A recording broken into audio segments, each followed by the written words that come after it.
Vamos comparar aqui, claro, a posse do Trump com a posse lá do Biden. Vamos começar aqui rapidamente. Vou falar de iconografia. Iconografia, para começar. Vocês devem lembrar lá da posse do Biden, cujo lema era diversidade e unidade, dentro daquela pauta identitária. Era diversidade e união, não era unidade, a diversidade e união era o lema. Foi o lema lá da... Só que havia uma contradição, aí que está o lance da maquiagem que eu estou falando, que a ideologia woke, o identitarismo, surgiu para maquiar. Uma maquiagem, um filtro, um eufemismo dentro desse capitalismo selvagem. Tá? Já na posse do Biden, dá a perceber uma contradição na iconografia. De um lado, você tinha a Kamala Harris, né, a primeira vice-presidente negra, afro-americana asiática, tudo superlativo nela, né? E também aquela garota negra que cantou, sabe? Tudo assim muito emocionante e tal. Só que, ao mesmo tempo, havia uma contradição, porque toda a iconografia foi cercada de opressivos símbolos fálicos, patriarcais, marciais, militares, como é toda a posse presidencial. Então, só por essa posse do Biden, há 4 anos atrás, dava para perceber a contradição. Então, está lá o John Biden, né, o Sleepy Joe lá adiante, lá, a Kamala Harris está olhando para o obelisco. É um símbolo fálico. Maçom, iluminista, sei lá o diabo, mas é símbolo fálico, patriótico. Como também aquelas bandeiras com o topo do mastro lança, águia careca,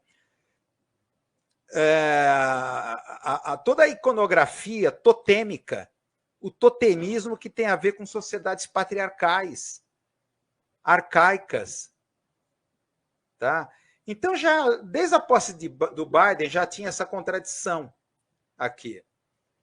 Espera aí, quer dizer, o tema é diversidade e união. Então, toda aquela coisa, diversidades, negros, asiáticos, afro-americanos ali e tal, mas o que cerca ali Washington é uma iconografia imperial de origem patriarcal, que o movimento woke quer se insurgir e tal. Agora, com o Trump, é sem filtro. Aquelas coisas que a gente falou, o Trump foi divertido assistir. Eu me diverti bastante vendo aqui a posse. Até vou repetir muitas coisas que eu já falei aqui na abertura. Primeiro lugar, transformar a assinatura de atos do executivo, uma coisa burocrática, em show, eu nunca vi. Então, lá naquela arena, né, ele assinando e depois jogando a caneta para o público, as canetas para o público. Ele fazendo dancinha, e depois ele fala: daqui eu vou para onde tudo começa, tudo termina, onde guerras começam e guerras terminam, o Salão Oval. E para lá ele foi. Então, reforçando aquela coisa da mitologia do Mr. President, como se o presidente de fato mandasse, como se no Salão Oval realmente tudo fosse discutido. Essa mitologia que Hollywood ajudou muito a reforçar. Todos os Homens do Presidente, sabe? Todos esses filmes sobre Washington, o poder, aquela coisa que todo o poder está ali na figura do corpo do presidente. Isso aqui é, sabe, voltando assim como se o corpo do rei fosse o próprio poder. Então, voltando aqui à Idade Média. Isso é a Idade Média. Então, o corpo do rei é o poder. Então, no fundo, tem aquela coisa, né, que eu acho que os americanos se ressentem de não ter uma família real. Eu tenho essa seguinte tese. Eles têm inveja lá dos britânicos que os colonizaram, porque eles têm rei, rainha, família real. Nós não temos essa coisa chique que dá legitimidade ao poder. Então, eles tentaram que meio que simular uma coisa. toda a mitologia envolvendo a Casa Branca, Salão Oval, a família presidencial. Repara bem na iconografia das posses, é como se um rei tivesse assumindo, uma família real estivesse ocupando a Casa Branca. O corpo do rei é o poder. Você sabe que o grande avanço civilizatório digamos, da democracia é o poder como um lugar vago, abstrato. Por quê? Porque o povo tem o poder através do voto. Claro que não existe isso, mas eu estou falando do discurso da democracia. Foi o grande avanço em relação à monarquia, que na monarquia o poder é o corpo do rei. Portanto, só a partir de sucessão pode haver substituição de quem está no poder. Porque corre o sangue azul nesse corpo. Então, a plebe, os súditos, têm que apenas ficar lá aplaudindo. Tá? A democracia foi o grande avanço. Então repete isso.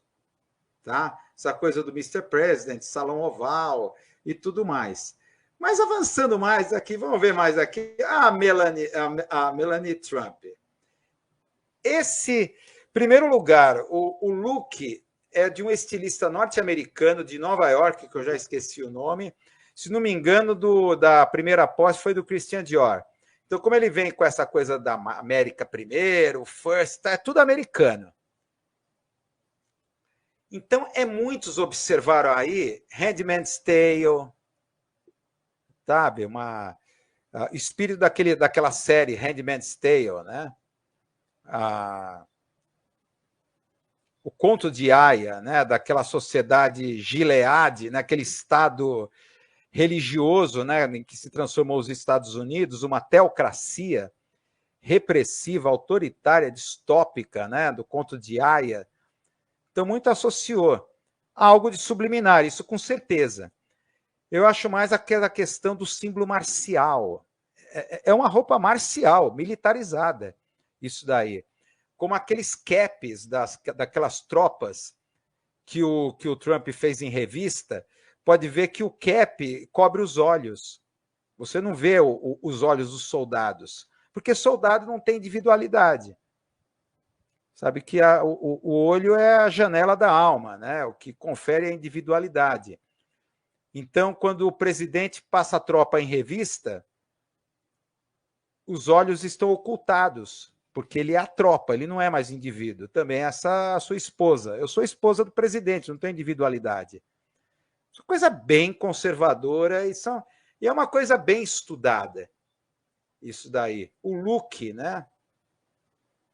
Aí tem que falar, sessão humor agora. Agora é fantástico. Tá, vocês acompanharam que foi interno, né? Estava assim, menos 13, caiu o final da tarde, menos 20. Impossível fazer lá fora. Todo mundo para dentro do Capitólio. Menos essa dupla de coitados. A Globo News, olha, isso deveria dar processo trabalhista, viu? A Globo